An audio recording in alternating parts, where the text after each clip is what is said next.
Hello everyone, welcome to our YouTube channel administrative world. तो जैसा मैंने आपसे प्रॉमिस करा था कि political science and international relation की हम लेक्चर सीरीज लेकर के आ रहे हैं और उसमें हम शुरुआत कर रहे हैं आज से रेगुलरली आपको एडमिनिस्ट्रेटिव वर्ल्ड यूट्यूब चैनल के ऊपर हिंदी और इंग्लिश दोनों मीडियम में पॉलिटिकल साइंस की लेक्चर सीरीज डिटेल में आपको मिलेगी। इसी के साथ हम 30 डेज का आंसर राइटिंग प्रोग्राम भी स्टार्ट कर रहे हैं जिसकी अनाउंसमेंट कल हो चुकी है। आई होप आप सब लोगों ने देख लिया होगा। तो ये अप्रॉक्सीमेटली 28 मई तक चलेगा और उसके बाद में जो है हम बाकी कोर्सेज एंड चीज़ों के डिस्कस करेंगे।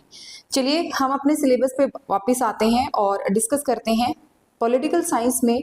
वैसे तो देखो, जब मैंने सिलेबस डिस्कस किया था आप लोगों के साथ तब मैंने कहा था कि नॉर्मली एक टेंडेंसी होती है कि हम है ना शुरू से लेकर के लास्ट तक कवर करें, यानी फर्स्ट टॉपिक को पहले कवर करा जाए। लेकिन जिस तरीके से पॉलिटिकल साइंस का एक लॉजिकल अगर हम सिलेबस को कवर करने की सोचे ना, तो पहले जिस चीज़ को हमें थोड़ा बहुत मतलब जिस चीज़ के साथ हम कंफर्टेबल फील कर सकते हैं, जो हमें आता है वहाँ से स्टार्ट करेंगे। तो इसी सीक्वेंस में हमारी जो शुरुआत है वो इंडियन पॉलिटिकल थॉट के साथ होती है, बिकॉज थोड़ा बहुत हम सब ने कुछ ना कुछ पढ़ा होता है, कुछ ना कुछ हम जानते हैं, तो हम उन चीज़ों के साथ ज़्यादा इजीली रिलेट कर पाएंगे।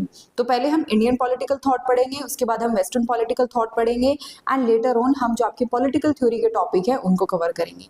डोंट वरी, कंप्लीट सिलेबस जो है वो हम वैसे कवर कराएंगे यूट्यूब के ऊपर फ्री इनिशिएटिव में।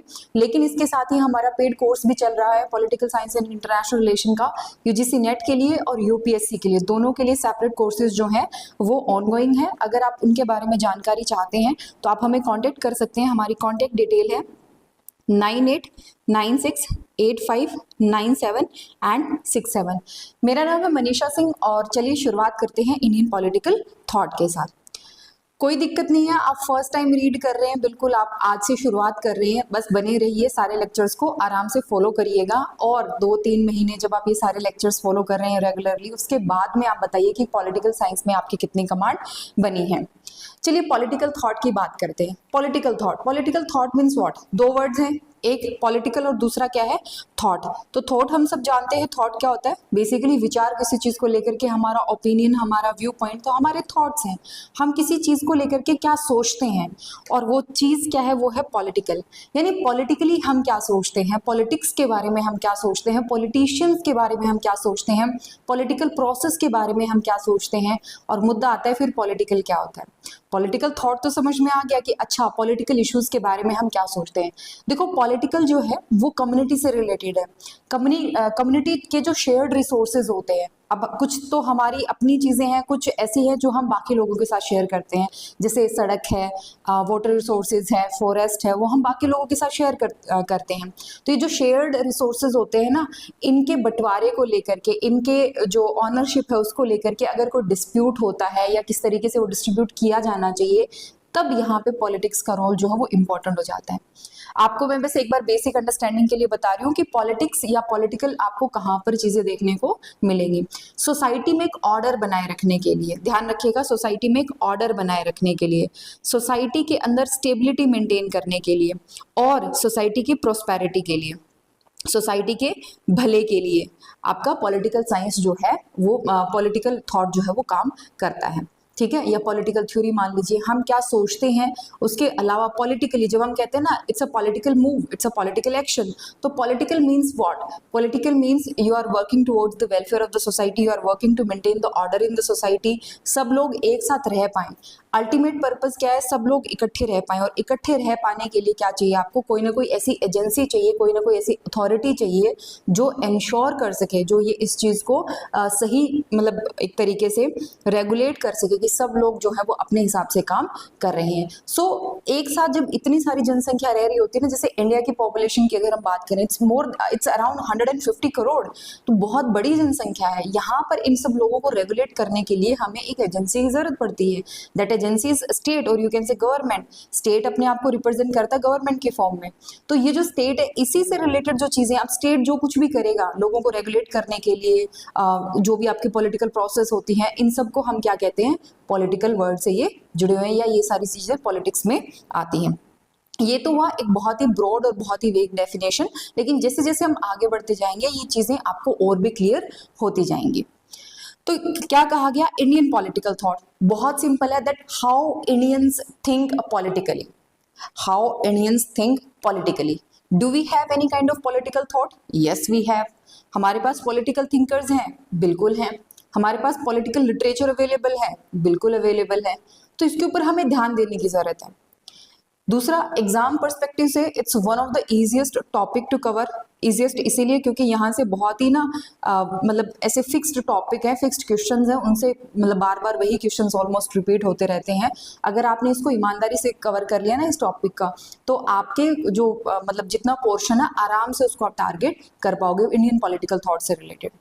तो इंडियन पॉलिटिकल थॉट है कि it is considered as one of the most developed political thinking in the history of political thought. अगर आप ओवरऑल वर्ल्ड के पॉलिटिकल थॉट की बात करो ना, तो उसमें इंडिया के पॉलिटिकल थॉट को आप बहुत ही डेवलप्ड मान सकते हो। होता क्या है, देखो, हमें चाहिए क्यों, हमें पॉलिटिकल थॉट की स्टडी करनी क्यों है? अब हम और आप जैसे किसी एग्जाम की तैयारी करें, so why there is a need to study the political thought, why we have to study the political thought. जरूरत पता होनी चाहिए, तब जाकर के हम जो है उन चीजों को अच्छे से समझ पाएंगे। अब आप बोलोगे एग्जाम क्लियर करने के लिए, ठीक है एग्जाम क्लियर करने के लिए, बट एग्जामिनर ने यही पोर्शन क्यों ऐड किया, कुछ और क्यों नहीं? देखो, पॉलिटिकल कॉन्सेप्ट की थॉरो अंडरस्टैंडिंग होना ये बहुत जरूरी है, ताकि हमें आज का पॉलिटिकल सिनेरियो समझ में आए। इंडिया में इतनी बड़ी डेमोक्रेसी एग्जिस्ट कर रही है, इतनी ज्यादा डाइवर्सिटी होने के बाद भी, ये आपको तभी समझ में आएगा जब आपको इंडिया का पॉलिटिकल थॉट समझ में आएगा कि एक इंडियन पॉलिटिकली कैसे सोचता है। Indian political thought ancient, modern or contemporary have developed some indigenous tools and concepts which are very much essential to understand the social institutions and political concept of India। देखो, हमारे यहाँ का political thought आपको समझना है ना, तो हमारे यहाँ के टर्म्स यूज करनी पड़ेगी।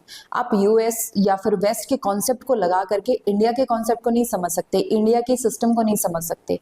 इंडिया के पॉलिटिकल सिस्टम को समझने के लिए आपको इंडियन जो टर्मिनोलॉजी है उनको समझना पड़ेगा। फॉर एग्जाम्पल, हमारे यहाँ धर्म का कॉन्सेप्ट जो है वो पॉलिटिकल साइंस में बहुत इनहेरेंट है, और धर्म ये रिलीजन वाला नहीं, उसका एग्जैक्ट ट्रांसलेशन रिलीजन नहीं होता पॉलिटिकल। उसमें धर्म मीन्स एक इंसान की ड्यूटी है।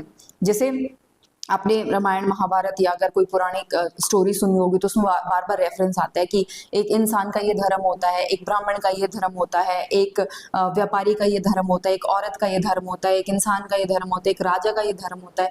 तो धर्म मीन्स ड्यूटी, राइटियसनेस, ठीक है, सही भी है, जस्टिस भी है, और बिल्कुल ड्यूटी भी है उस पर्सन की, उसको उसी हिसाब से काम करना चाहिए। तो हमारे यहाँ का पॉलिटिकल थॉट आपको तब तक समझ में नहीं आएगा जब तक आपको धर्म का कॉन्सेप्ट समझ में ना आए, जब तक आपको दंड, नीति, रीत, इनके कॉन्सेप्ट अगर आपको समझ में नहीं आएंगे तो it's very difficult to understand the Indian political thought. So understanding of political problem of India can be possibly only by the study of Indian political thought। जैसे हमारे यहाँ आज के टाइम पे रिलीजन एंड कास्ट ये दो dominant factor हैं। आपको अगर इनके रोल को समझना है तो आपको इंडियन पॉलिटिकल थॉट को समझना होगा कि क्यों हमारे लिए आज भी जब हम पॉवर्टी और पता नहीं कितनी प्रॉब्लम्स को जब हम फेस कर रहे हैं, तो क्यों हमारे लिए कास्ट और रिलीजन जो है वो बहुत मैटर करता है। तो वो उसके लिए आपको पॉलिटिकल थॉट को समझना पड़ेगा। So it's a field that explores how people have thought about an organized society। है क्या पॉलिटिकल थॉट? बहुत सिंपल सा है कि कैसे सोसाइटी को जो है वो ऑर्गेनाइज किया गया और लोग कैसे सोचते हैं, हम समाज के बारे में हमारा क्या पर्सपेक्टिव है। Focusing on justification for different forms of state and principles underlying political action. ऐसा जो स्टेट के डिफरेंट फॉर्म्स है, कुछ जो है वो डेमोक्रेटिक स्टेट होते हैं, कुछ एनार्किकल स्टेट्स होते हैं, तो उसके लिए क्या जस्टिफिकेशन दी जाती है। अब वहाँ पे जैसे हम कुछ स्टेट्स का, कुछ कंट्री का एग्जांपल लेते हैं, फॉर एग्जांपल नॉर्थ कोरिया का एग्जांपल लेते हैं, एक टाइम पे हम हिटलर का एग्जांपल ले सकते हैं, नेपोलियन का एग्जांपल ले सकते हैं। तो लोगों ने उन्हें क्यों सपोर्ट करा, लोग क्यों उस सिस्टम के साथ एग्री करते हैं, ऐसे क्या कंडीशंस हैं, क्या सिचुएशन है कि कौन से प्रिंसिपल्स हैं जो लोग उनको फेवर कर रहे हैं। इवन जो सबसे ज्यादा डिक्टेटरशिप वाले रूल भी होते हैं ना, उसमें भी लोगों का सपोर्ट शामिल होता है। अब हिटलर है, हिटलर ने रूल किया तो जो वहाँ के नाजिस थे उन लोगों ने तो सपोर्ट करा ना, बेशक उन्होंने बहुत ही क्रूअल जो है वो बिहेव करा था, लेकिन yes people accepted and people supported. या फिर ये कह सकते हैं कि उनके एग्जिस्टेंस के लिए, उस पर्टिकुलर रूल के एग्जिस्टेंस के लिए भी क्या कंडीशंस थी जो है वो डेवलप हुई। तो हिस्ट्री का एंगल जो है वो यहाँ पे समझ में आता है आपको। पॉलिटिकल थॉट में है क्या, पॉलिटिकल थॉट में आ जाते हैं आपके examination and analysis of ideas and writings related to politics. अगर आपको आप ये कहा जाए कि इंडिया की आपको हिस्टोरिकल पॉलिटिकल थॉट्स को समझना है हिस्टोरिकली, तो कैसे समझेंगे? अब कौटिल्य के साथ बैठ करके तो हम बात कर नहीं सकते, तो कौटिल्य ने जो कुछ लिखा, उनका जो लिटरेचर अवेलेबल है, उनसे हम क्या समझते हैं, पॉलिटिकल थॉट को अच्छे से समझ पाते हैं। साथ ही साथ उनके जो कॉन्सेप्ट्स हैं, मॉडर्न डे कॉन्सेप्ट अलग है, उस टाइम के कॉन्सेप्ट अलग थे, तो इन सारे कॉन्सेप्ट को जब हम अच्छे से जब हम समझने की कोशिश करते हैं, तब हम पॉलिटिकल थॉट के लिटरेचर की तरफ जाते हैं। जैसे उस टाइम पे अगर आप बात करो, अगर आप कौटिल्य के टाइम की बात करो, तो उस टाइम पे धर्म, दंड, नीति, राजा, राज्य, ठीक है, आपके मित्र, इन सब चीजों पे ज्यादा फोकस होता था। आज के टाइम पे freedom, rights, democracy, social justice, equity, human rights, human value, इन सब चीजों के ऊपर आप बात करते हो। तो हमारे जो मॉडर्न डे कॉन्सेप्ट है, उनसे रिलेटेड, और जो उस टाइम के कॉन्सेप्ट थे उनसे रिलेटेड, लोग क्या सोचते थे, उनके आइडियाज क्या थे, और उनसे रिलेटेड जो राइटिंग्स अवेलेबल है, उन्हीं का थोरो एग्जामिनेशन, थोरो एनालिसिस ही इंडियन पॉलिटिकल थॉट की कैटेगरी में आता है। तो है क्या इंडियन पॉलिटिकल थॉट? देखो, it's a very rich and diverse intellectual tradition that has evolved in India over century. ये एग्जैक्टली लाइन आप अपने आंसर राइटिंग में यूज कर सकते हो कि Indian political thought means, Indian political thought refers to the rich and diverse intellectual tradition that has evolved in India over centuries. आज का नहीं है। आप अगर सोच रहे हो 1950s के बाद का जो है पॉलिटिकल थॉट है, नहीं, यू आर रॉन्ग। जब से आपको पता है ना, India is one of the country या वन ऑफ द सिविलाइजेशन जो इतनी कॉन्टिन्यूटी जहां पर एग्जिस्ट कर रही है।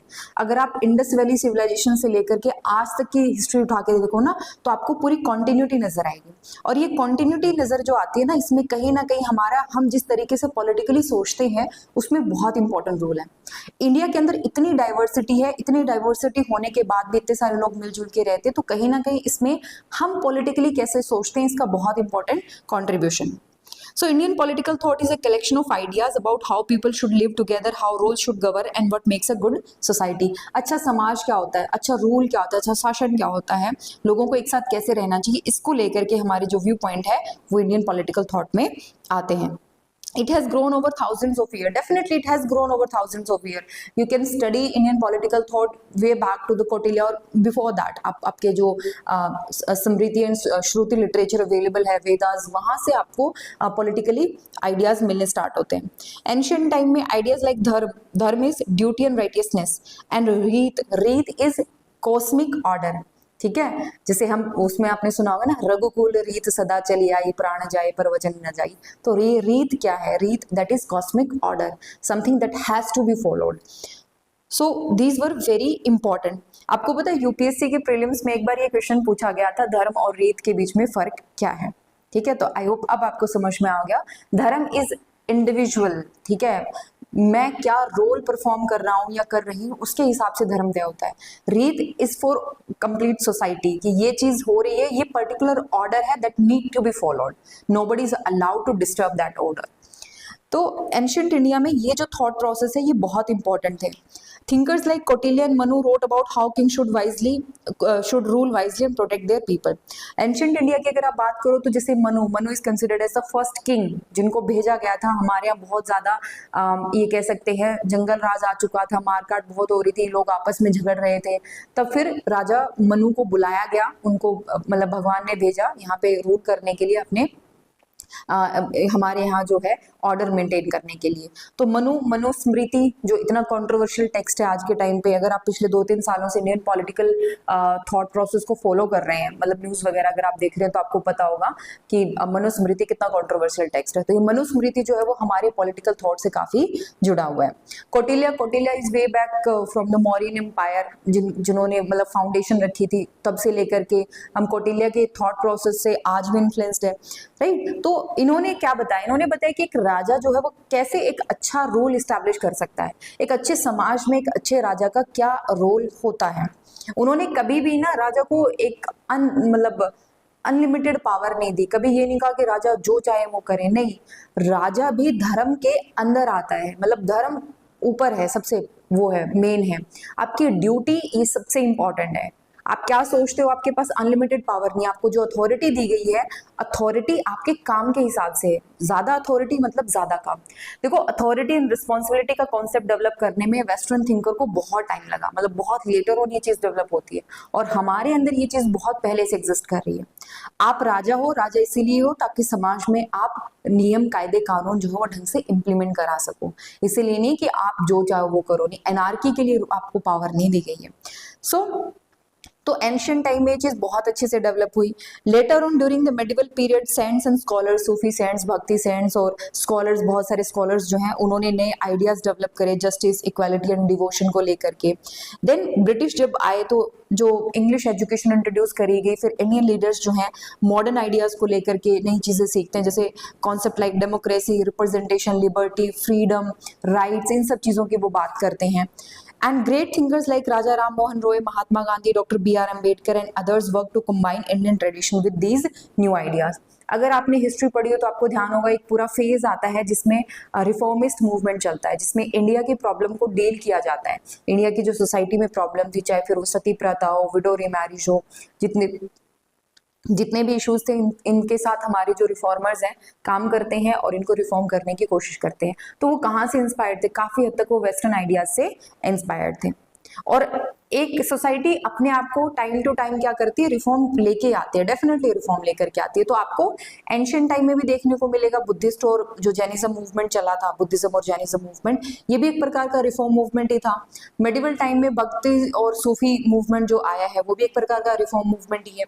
और मॉडर्न डे में अगर आप सोशियो रिलीजियस रिफॉर्म की बात करो तो वो भी एक प्रकार से रिफॉर्म मूवमेंट ही है।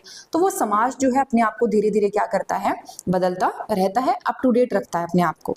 So we can say Indian political thought is a mix of ancient wisdom and modern value. हम देखते हैं ना, कुछ ऐसी पुरानी वैल्यूज हैं जिनको हम आज भी फॉलो करते हैं और कुछ ऐसी हैं जो मॉडर्न वैल्यूज को फॉलो किया जाता है। अब जैसे देखो, हम क्यों वेस्टर्न आइडियाज के हिसाब से इंडिया के पॉलिटिकल थॉट को नहीं समझ सकते? वेस्ट में फैमिली का कॉन्सेप्ट जो है वो बहुत डिफरेंट मीनिंग कैरी करता है। इंडिया में फैमिली का concept totally different meaning carry करता है। तो जब तक आपको एक ये जो सोशल इंस्टीट्यूशन है फैमिली, इसका रोल आपको समझ में नहीं आता, तब तक आप इंडिया किस तरीके से पॉलिटिकली सोचता है वो समझ में नहीं आएगा। क्यों? क्योंकि देखो, हमारे यहाँ ये सिखाया जाता है कि जैसे जो बड़े बुजुर्ग हैं उनकी बात माननी चाहिए। तो पॉलिटिकली भी तो यही चीज एग्री होती है ना। आप देखोगे इंडिया के अंदर बहुत ज्यादा आर्ग्यूमेंट वाला, अब मतलब ठीक है एग्जिस्ट करता है, थ्योरेटिकली एग्जिस्ट करता है, बट रिलेटिवली देखो नॉर्मली ओबीडियंस जो है वो हमारे यहाँ अच्छा खासा है। ओबीडियंस की ठीक है, बोला गया है, फॉलो कर लेते हैं। आप चाहे हमारे हिस्टोरिकल देख लीजिए, चाहे एपिक के एग्जांपल देख लीजिए, चाहे रियल लाइफ के एग्जांपल देख लीजिए, unless and until it is going against the order. जैसे घर के बड़े बुजुर्ग वो आपको अपने धर्म के हिसाब से, dharma don't take it as a religion, when I am saying dharma, duty से इसको रिलेट करना, तो वो उसको फॉलो करते हुए कह रहे हैं कि तुम ये काम करो। तो फिर जैसे राजा राम को भी कहा गया कि ठीक है तुम जाओ 14 साल का वनवास काटो, तो फॉलो करा गया। वो ओबीडियंस जो है वो हमारे यहाँ है कि हम कैसे पॉलिटिकली सोचते हैं। रेवोल्यूशन उतना ज्यादा प्रेवलेंट हमारे यहाँ नहीं है, लेकिन रिफॉर्म टाइम टू टाइम जो है वो है, चाहे आप एंशियंट टाइम की बात करो, मेडिवल टाइम की बात करो या मॉडर्न टाइम की बात करो, राइट। तो हमें इंडिया की सिचुएशन को आज समझने के लिए हमें इंडिया के पॉलिटिकल थॉट को समझना होगा, ठीक है। अब इंडियन पॉलिटिकल थॉट में हमारे पास दो स्ट्रीम है। दो स्ट्रीम कौन कौन से हैं? पहला है एंशियंट इंडियन पॉलिटिकल थॉट और दूसरा है मॉडर्न इंडियन पॉलिटिकल थॉट। दोनों में क्या फर्क है? एंशियंट इंडियन पॉलिटिकल थॉट में हम नॉर्मली जो आप पढ़ते हैं, धर्मशास्त्र ट्रेडिशन पढ़ते हैं, बुद्धिस्ट थॉट पढ़ते हैं, और उसके अलावा आप कौटिल्य के बारे में पढ़ते हैं।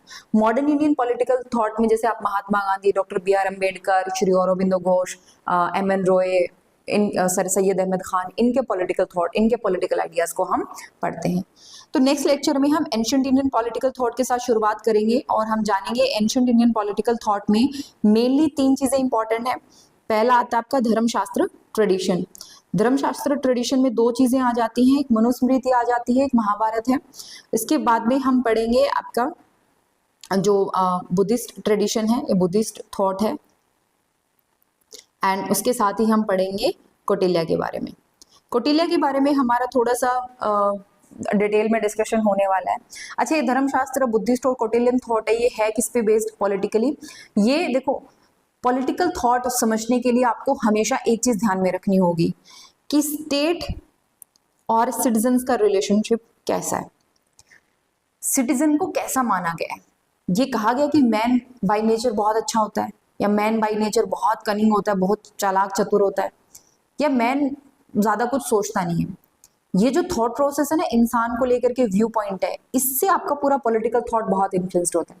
जैसे बुद्धिस्ट थ्योरी है, वो ये कहती है कि इंसान जो है वो जनरली बहुत अच्छा होता है, और जनरली अच्छा होता है तो उसको क्या करने की जरूरत है, उसको थोड़ा बहुत जब वो भटक जाता है तो थोड़ा बहुत उसको गाइड कर दो। Where is Kautilya says no no no no no, आपको क्या करना पड़ेगा, you have to maintain the strict order. ठीक है, तो ये सारी चीजें क्या आती हैं, इंसान को वो किस तरीके से देखते हैं, उनके नेचर को कैसे देखते हैं, उससे हमारा पॉलिटिकल थॉट जो है वो हमें समझ में आता है। तो कल हम एंशिएंट इंडियन पॉलिटिकल थॉट की बात करेंगे, features, characteristics, further development, sources क्या हैं, शॉर्टकमिंग्स क्या हैं, और फर्दर हम जैसे आप यहाँ पे दिया है ना, एंशिएंट इंडियन पॉलिटिकल थॉट में धर्मशास्त्र और ट्रेडिशन में मनुस्मृति और महाभारत है, बुद्धिस्ट ट्रेडिशन है, और कौटिल्य के बारे में हम बात करेंगे। ओके जी, सेम लेक्चर आपको अगर हिंदी में देखना है तो हिंदी में आपको मिल जाएगा, चैनल के ऊपर विजिट करिएगा। और पॉलिटिकल साइंस से रिलेटेड, इसी टॉपिक से रिलेटेड हम PYQs वगैरह भी प्रैक्टिस करेंगे फॉर नेक्स्ट 30 डेज, तो उस लेक्चर सीरीज को भी जरूर फॉलो करिएगा। अब पॉलिटिकल साइंस के हम जो है वो paid courses and test series provide कराते हैं, तो उसके लिए आप हमें इन नंबर्स पे 9896859767 पे कांटेक्ट कर सकते हैं। हमारी जो टेस्ट सीरीज है वो 28 मई से स्टार्ट हो रही है, और जो पेड कोर्स है वो 15 मई से स्टार्ट हो रहा है। और आपको ये जो फ्री लेक्चर्स हैं, इनके अलावा काफ़ी सारी चीज़ें वहाँ पे study material, notes, answer writing वगैरह सारी चीज़ें आपको प्रोवाइड की जाएंगी। दैट्स ऑल आज के लिए, कल नए टॉपिक के साथ मिलते हैं। हिंदी वाला लेक्चर जरूर देखिएगा। Take care and thank you so much.